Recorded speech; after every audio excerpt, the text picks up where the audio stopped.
Fala galera, tudo certo?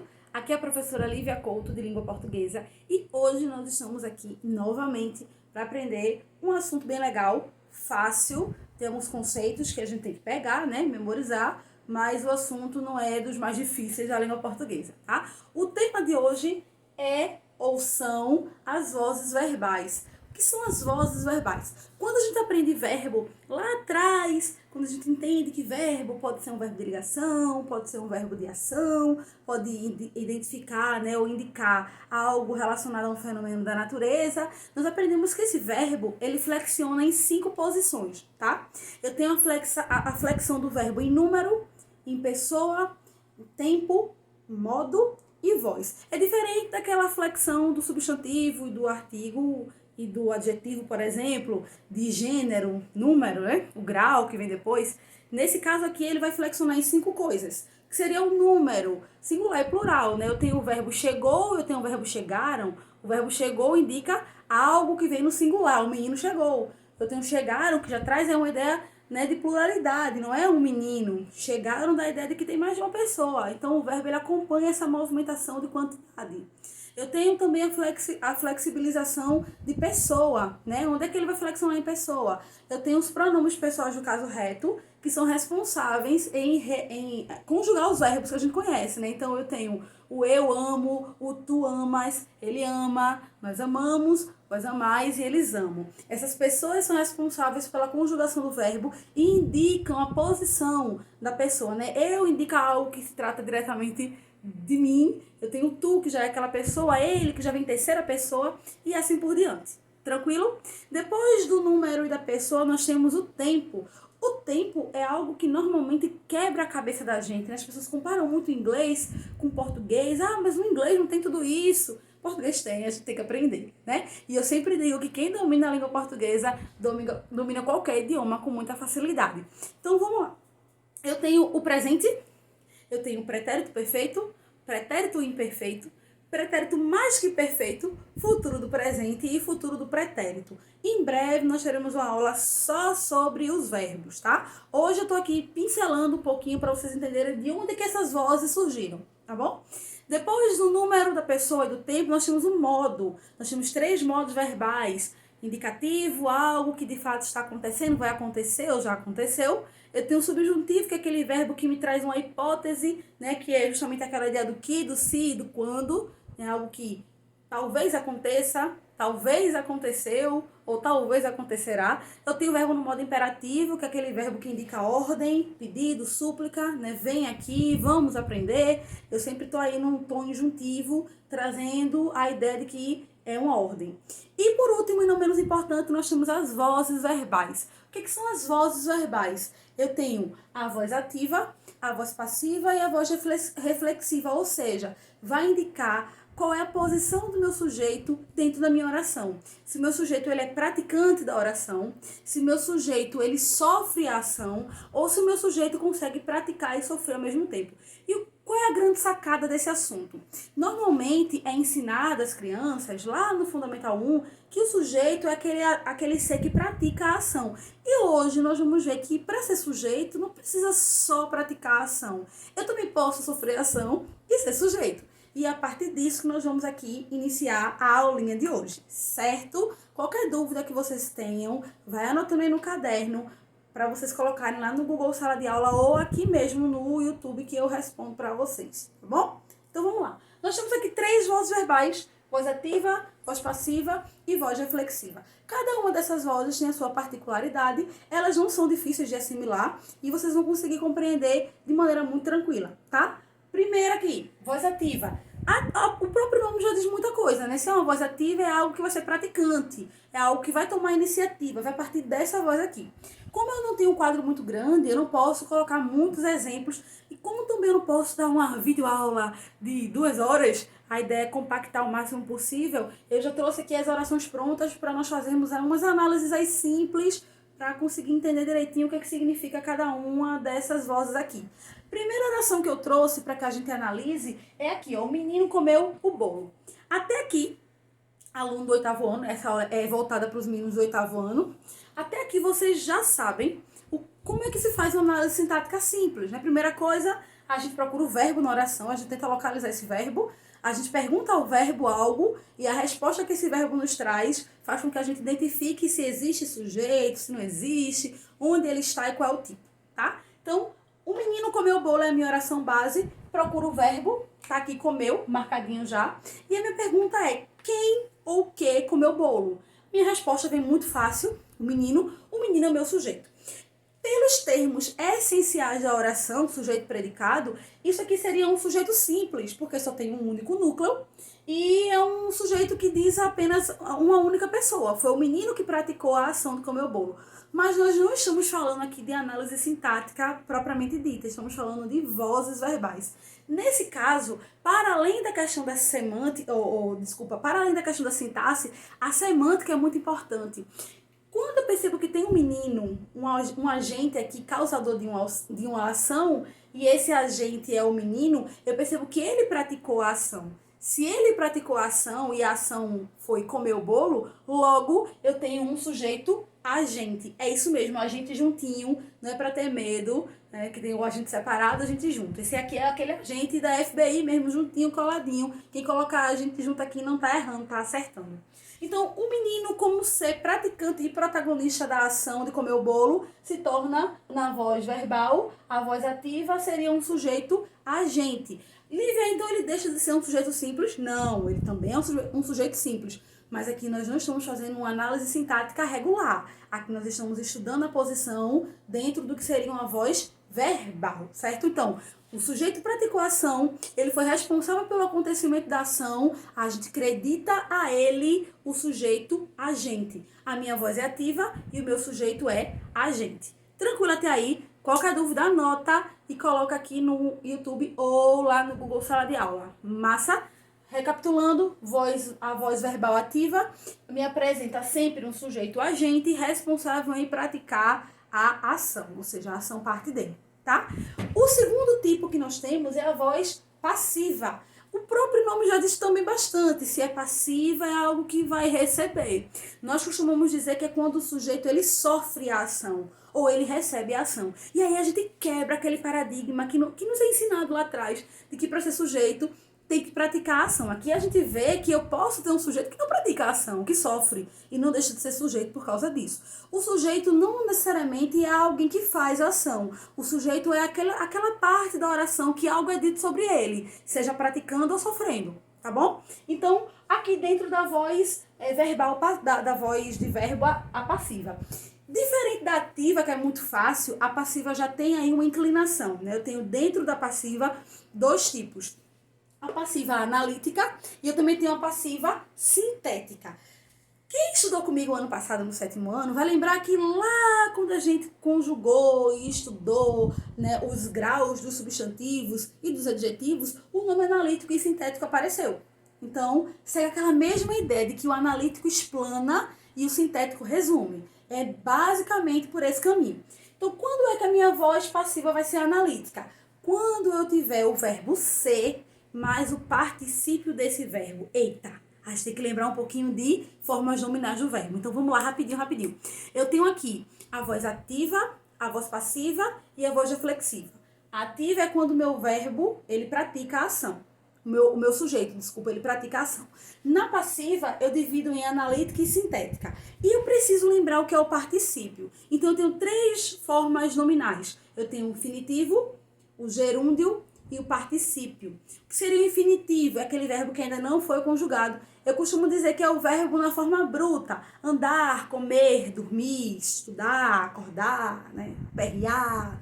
Esses ar no final, ir, que são as conjugações do verbo. Ar primeira, o segunda e ir terceira, são os verbos que indicam o infinitivo. Quando é que o meu verbo está na forma do gerúndio? É quando ele está trazendo uma continuidade, fazendo, cantando, falando, estudando, pedindo, dormindo, acordando. Então, todo esse ando, indo, indica que o meu verbo está em continuação, logo ele é gerúndio. E quando é que ele é particípio, que é o que importa pra gente aqui, é quando ele tem uma ação acabada. Amado, pedido, esperado, ansiado, estudado, entendido. Então, esse ado, edo, ido, não confundir com ando, endo, indo, gerúndio. A, do, e, do, ido, particípio. Então, particípio, acabou. Participou tudo que tem que participar. Agora ele vem na forma ali, fechadinha, indicando um término, tá bom? Então, para que a minha voz passiva seja analítica, eu preciso que ela venha com o verbo ser mais o particípio. Então, vamos lá. É muito fácil eu trocar minha oração da voz ativa para a voz passiva analítica. Muito. Se na minha voz ativa eu tenho aqui que o menino comeu o bolo e ele é sujeito a gente, na minha voz passiva eu pego esse meu objeto e eu jogo ele lá na frente. Então como é que ficaria? O bolo foi comido pelo menino. Numa análise sintática básica daquela simples, gente, tá um calor absurdo aqui. Numa análise sintática básica, a primeira coisa que eu tenho que encontrar é o meu sujeito, tá? Ou, desculpa, o meu verbo. Procurei o verbo. Nesse caso aqui, comeu é o verbo. Nesse caso aqui, eu tenho uma locução verbal. Eu tenho foi comido. Perceberam que foi o comido? Então, identifiquei aqui o foi comido e pergunto o que foi comido pelo menino. Automaticamente, a minha resposta vem aqui, ó. Foi o bolo. Então, o bolo, que seria o meu objeto direto aqui, passa a ser sujeito aqui. Qual a pergunta que eu faço? O que foi comido pelo menino? A minha resposta é o bolo. E pelo menino seria o que, Lívia? Seria o agente da passiva. O termo que é agente da passiva, ou seja, é responsável pela ação. O responsável pela ação vem aqui atrás, ó, que foi o menino. Se a gente seguir uma lógica de semântica, nada mudou. O menino comeu o bolo e o bolo foi comido pelo menino. Basicamente quer dizer a mesma coisa. A diferença é que quando o meu objeto passa a ser sujeito, eu tenho aí uma voz passiva. Por que passiva? Ele é sujeito, mas ele não está praticando, ele está sofrendo. Um exemplo, a menina cozinhou o macarrão. Quem é o sujeito agente? A menina. Quando eu coloco que o macarrão foi cozido pela menina, automaticamente eu tirei essa menina de agente e coloquei o macarrão no lugar. Então ficaria o macarrão automaticamente com a minha voz, o meu sujeito paciente na voz analítica, e a menina seria a agente da passiva, porque foi ela que causou a ação da oração. Deu para entender mais ou menos? Então vamos lá. Além da analítica, eu também tenho a sintética. Qual é a diferença? Que enquanto analítica eu tenho a locução verbal e eu tenho o verbo ser mais o particípio, tá vendo? Foi comido, o verbo ser, e o comido que é o particípio. Na voz passiva sintética, eu tenho aqui o verbo transitivo direto ou o verbo transitivo direto e indireto, mais o pronome si. E eu tenho que lembrar o que é um verbo transitivo direto e um verbo transitivo indireto e um verbo transitivo direto e indireto. Tenho que lembrar, Lívia? Tem. Verbo transitivo, vamos lá. O próprio nome transitividade já fala muito sobre o assunto, né? Transitividade vem de trânsito, vem de movimento. Então, quando é que meu verbo vai ser transitivo direto? Quando ele não precisar de preposição. Além desse, eu também tenho antes ainda o verbo intransitivo, aquele que não precisa de nada, de nenhum complemento. Ele, por si só, já marca todo o conteúdo e sentido da oração. Então, o menino nasceu. Eu entendo que nascer é o ato de chegar no mundo, eu entendo que é o ato de voltar, né? O menino nasceu de novo, já tem aí uma outra expressão, né? Talvez chegou perto de morrer e não morreu. A semântica tem dessas coisas. Mas quando eu falo que o menino nasceu, eu entendo que nascer é o ato de chegar, né? Um ato até biológico, inclusive. Aí, mas eu posso dizer, o menino nasceu em Recife. Esse em Recife aí seria um adjunto adverbial de lugar. Nesse caso, seria um complemento que é opcional, que nós chamamos também de acessório. Então, o verbo intransitivo é aquele que não precisa de complemento. Nascer, crescer, cair, morrer, são verbos intransitivos, tá? Nesse caso aqui, o meu verbo transitivo direto é direto quando eu preciso de um complemento. Exemplo, o menino comeu. E a gente pergunta o quê? Pode perceber que a minha pergunta não foi regida por uma preposição, foi regida por um artigo. Então, quando eu digo o quê, e a minha resposta também vem livre de preposição, a minha resposta foi o bolo, pode ver que ela vem marcada por um artigo, eu tenho um verbo transitivo direto, porque eu não tive nenhuma preposição aí embarreirando, tá? Quando é que vai ser um verbo transitivo indireto? Quando a minha pergunta é regida por preposição e a minha resposta também é. Por exemplo, o menino necessita. Minha pergunta é, de quê? ou do que. Então, esse do ou esse de são preposições. Então, meu verbo é transitivo e indireto. E por último, e não menos importante, eu tenho o verbo transitivo direto e indireto. É quando aquele verbo, ele flexiona nos dois caminhos. Ele pode pedir preposição e ele pode não pedir ao mesmo tempo. O menino informou.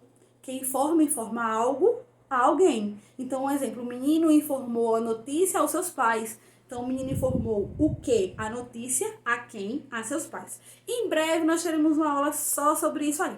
Foi para relembrar e refrescar a memória de quem já esqueceu esse assunto, que não pode esquecer, tá? Vamos aqui recapitular, porque ainda tem muita coisa para se falar, já se foram 15 minutos de vídeo.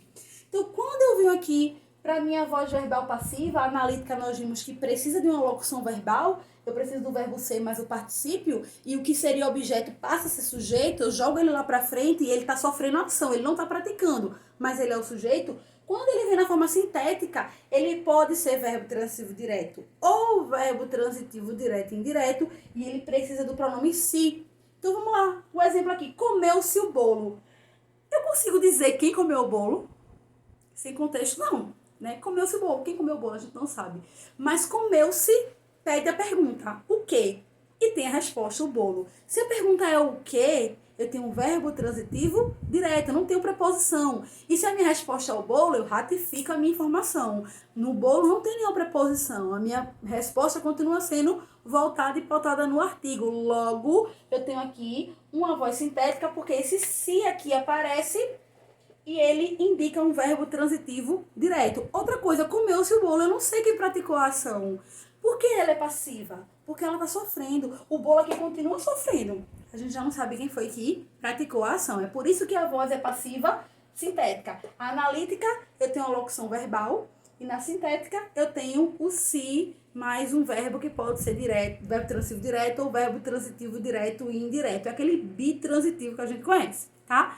E por último, e não menos importante, eu tenho a voz verbal reflexiva. Essa é muito fácil, tá? Há alguns momentos a língua portuguesa permite que o sujeito ele pratique e ele sofra a ação ao mesmo tempo. É por isso que é reflexivo. E dentro do reflexivo ainda tem mais duas classificações. Eu tenho a voz reflexiva simples e eu tenho a voz reflexiva recíproca. Qual é a diferença entre elas? É que na simples ele só sofre e ele só pratica com ele próprio. Exemplo, a menina se penteou. Todo mundo concorda que pentear é uma ação e que ser penteada é, no caso que você sofre dessa ação. Então, quando a menina se penteia, ela pratica a ação de se pentear e automaticamente ela recebe essa ação no próprio cabelo dela que é penteado. O mesmo acontece quando eu coloco aqui, ó, o menino se cortou. Perceba que ele praticou a ação de cortar e automaticamente ele sofreu a ação de ser cortado também. Então, a reflexiva é quando o sujeito pratica e sofre ao mesmo tempo. Eu também tenho a voz reflexiva recíproca. O que é recíproco? É algo que envolve mais de uma pessoa. O amor dos dois é recíproco, ou seja, duas pessoas se amam na mesma medida. Coisa linda, né? Romântica. Aqui um exemplo para deixar o vídeo mais, assim, apaixonado.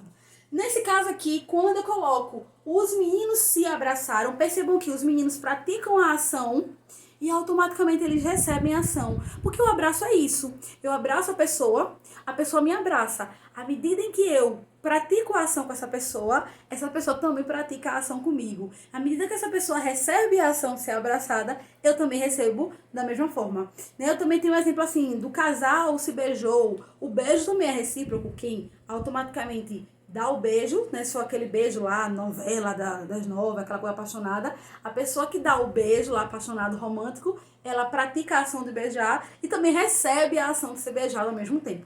Então, na voz reflexiva, eu tenho aqui a ideia do simples, que é quando você pratica e sofre sozinho, e o reflexivo é quando você pratica e sofre em conjunto. Por isso que é uma voz reflexiva recíproca. Não é só você diz respeito a outras pessoas. Então, para tentar terminar esse vídeo em 20 minutos, olha que eu corri hoje, viu? Eu tenho aqui a voz ativa, quando o meu sujeito é agente, ele é praticante da ação, a ação vem por intermédio dele. A passiva se divide em dois tipos, analítica e sintética. A analítica é quando eu tenho a locução verbal, que é o verbo ser mais o particípio, e também tenho a sintética, que é quando o meu verbo pode ser verbo transitivo direto ou verbo transitivo direto e indireto, e tem o pronome se, e eu tenho a reflexiva, que também se divide em dois tipos. É quando o meu sujeito, ele pratica e sofre ao mesmo tempo. Aquele só sofre, aquele pratica e sofre. Quando ele pratica e sofre, ele pode ser simples, só nele, ou ele pode ser recíproco. Quando ele faz nele, interfere no outro, o outro faz nele, interfere no outro, e os dois ali é aquela coisa muito bonita, todo mundo sofre e todo mundo participa ao mesmo tempo, certo? Beijo grande pra vocês, espero que tenham entendido. Anotem as dúvidas, assistam quantas vezes for preciso e me procurem para sanar as dificuldades de vocês, tá bom? Beijo, tchau, tchau.